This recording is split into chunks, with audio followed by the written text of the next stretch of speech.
Hey guys, welcome to Real Data Science channel. In this channel, I talk about more journalistic approach to data science rather than specializing in one tool.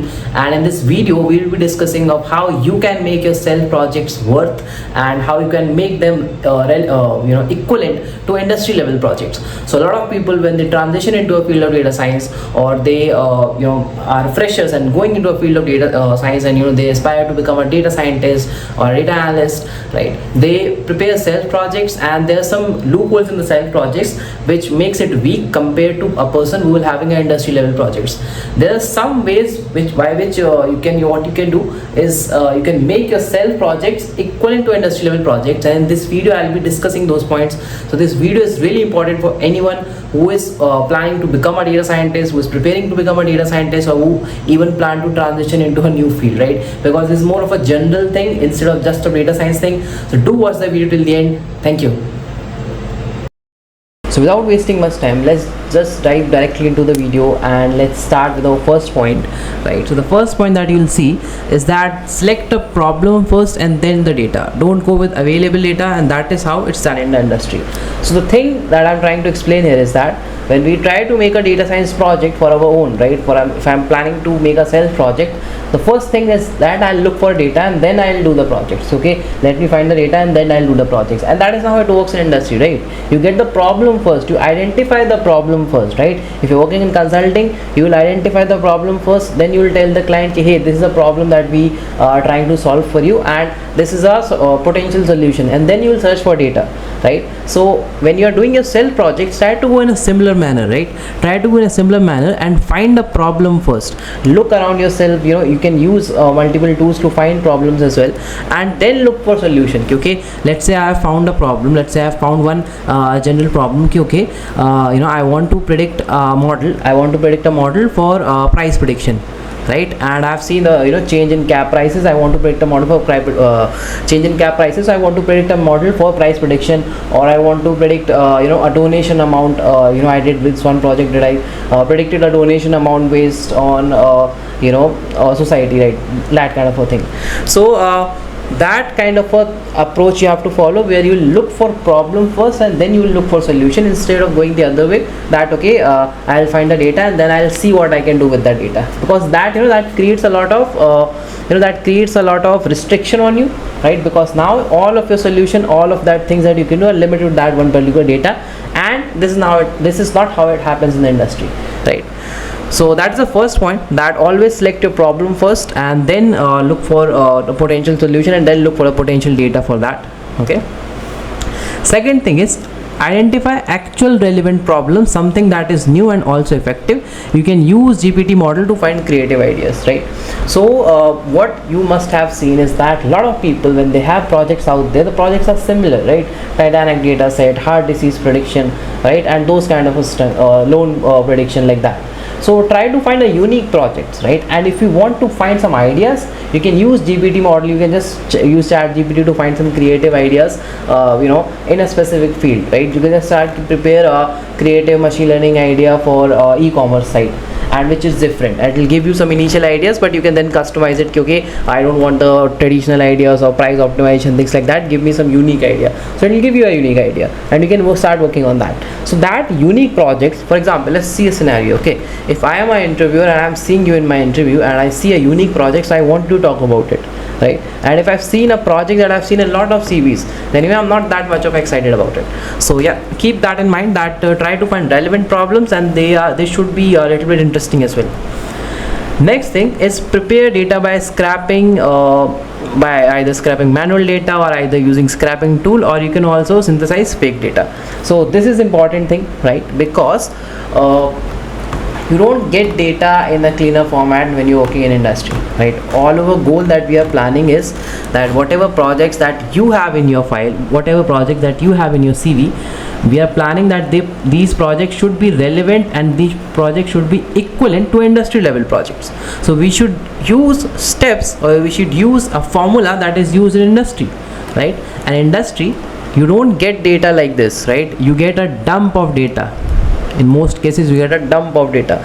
Dump of data basically means that if you're asking a client ki, hey, if your client is a banking client, and if you're asking them ki, hey, can you share your data with me so that I can work on it, like you're a client, I want to access your data, they'll give you the whole data, right? And that data will be clustered, it will have multiple values, it will have uncleaned values, it will have noise in it, and then it's your responsibility to clean it, it's your responsibility to check whether your problem would be solved by this data or not, or you need new data or not. That is called a dump of data, which is like they're just giving you all the data that they have without any logical reason there.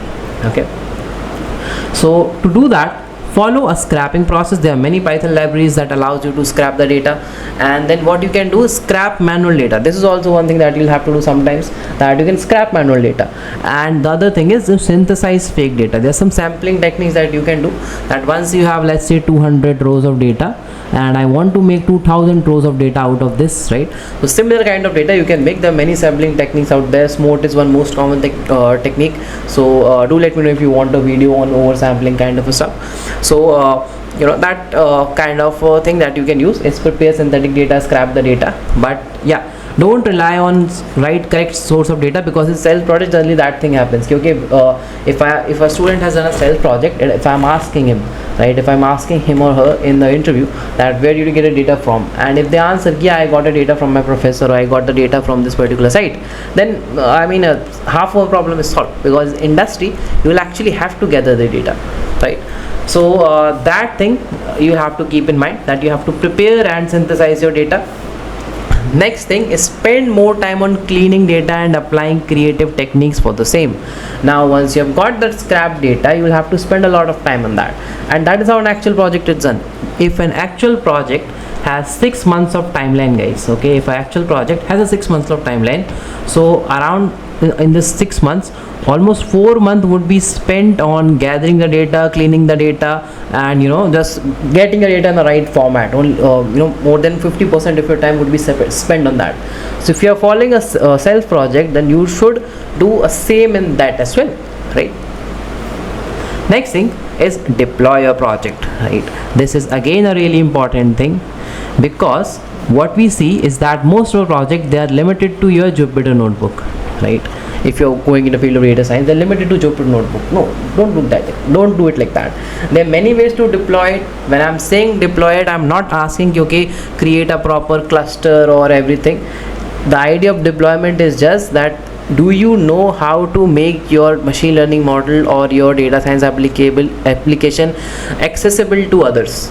That is the idea of deployment, right?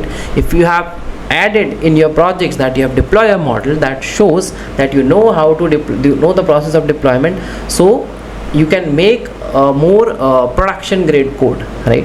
So that is the idea of deployment, and you know about the tools as well, you know about monitoring of projects as well.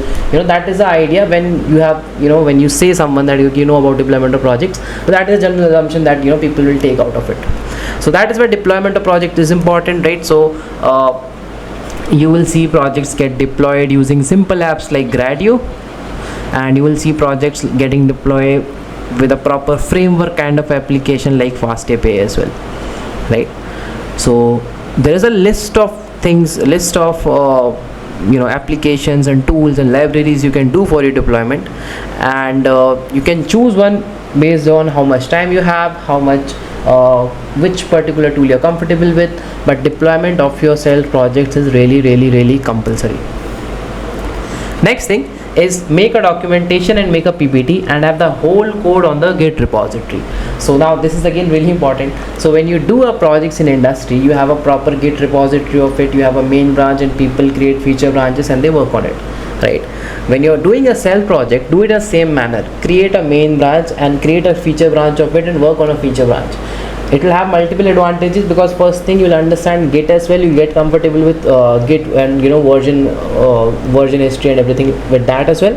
But also second advantage is that you're following an industry process, right? So your project has those things as well. And the other thing is you have to make a documentation as well and as a presentation as well. So when you complete a project in industry, you create a documentation of it, and you also create a presentation of it to show to the clients, right? So that gives you an idea of how do you communicate technical results to business, and it also gives you an idea how do you prepare a technical document, so that anyone who wants to understand your project can read those documents and understand the project. Right, so that is how it's work in industry. And if you want your projects to be relevant, the same thing you'll have to do for your self projects. Other thing is showcase your projects on sites like LinkedIn, right? So LinkedIn, the spelling of LinkedIn is wrong here, but yeah. So showcase your project on sites like LinkedIn, or if you can create a YouTube video out of that, that will also be great. But at least show it on LinkedIn. Okay, I have created this thing. Now what happen if you do this, right? What will happen if you do this? If you do these kind of stuff, guys, then you will build your credibility. Okay, it will not happen like somebody will see your LinkedIn post on a project and they will give you a job. That is not going to happen. But if somebody sees your LinkedIn profile, if you have aspiring data scientist, if you work in the field of data science and you have posted about data science stuff, you have shown your work out there in public, right, in front of thousands of people, it builds a credibility and it will also give you a confidence. Next thing, and perhaps one of the most important thing, is that don't do your projects alone, right? That is one biggest disadvantage of self project, is that we do it alone, right? Try to find group of people. If you're following any course, if you're following any boot camp, you'll have fellow learners. If you are doing everything on your own, right, you're not connected to anyone who is also preparing for a data science job or any other job, in your same field, then look for people in the community, right? Just post on LinkedIn, okay, I'm building a data science project and I want to collaborate with someone, right? Because again, the thing is, when you work in an industry, you work in teams, right? So you work in teams, you divide the work. Okay, I'll do the EDA, you can do the data cleaning, or I'll do the modeling and you can do the evaluation. I'll make a presentation, you can make a documentation, right? So that is how you divide the work. And if you do your projects in this way, you get more opinions as well, right? You are not constrained to your own opinion. You can discuss thoughts with your peers, right? There are many advantages of working in teams, right? So try to do projects in teams. At least 2 people should be there, right? 1 people is not a team, right? So that is the thought, guys. All of these points, these are not just for data science, these are general points, right? So when people say that, okay, I have many projects in my CV, I'm still not getting calls, the reason is that you have projects, right, but the other person has industry projects, and the other person who is having industry projects, he has followed a different process of a project, and these are the process of a project, right? Technology has been same, you might have done even more complex work, but the process has been different. He has worked in a team, he has maintained a repository, he has done a proper version control of his code, right, and many other things. So when you're doing your self project, if you do the same things, you have a high chance of getting selected, because it will be difficult to differentiate a self project and industry projects. Obviously, I'm not asking you to lie here, okay, you can call your self project as an industry project, but you can show, okay, I have worked in an industry manner and I can do the same for any organization, right? So that is a thought, guys. I have seen this question a lot, okay, I have a lot of projects in my CV, I'm still not getting calls, and my CV is still not getting shortlisted. So I thought of collaborating some points and making a proper detailed video on that. I hope this video was useful for you. If it was useful for you, do share it with your peers, your colleagues, your siblings, or whoever you see might get benefit from this video, and do share it on your social media profile as well. And if you have any feedback for me, do let me know in the comments. My name is Shrivankit. I work as machine learning engineer in the worldwide technology. I worked as a data analyst, I worked as a data scientist, and I also create content, right? So thank you, and happy learning.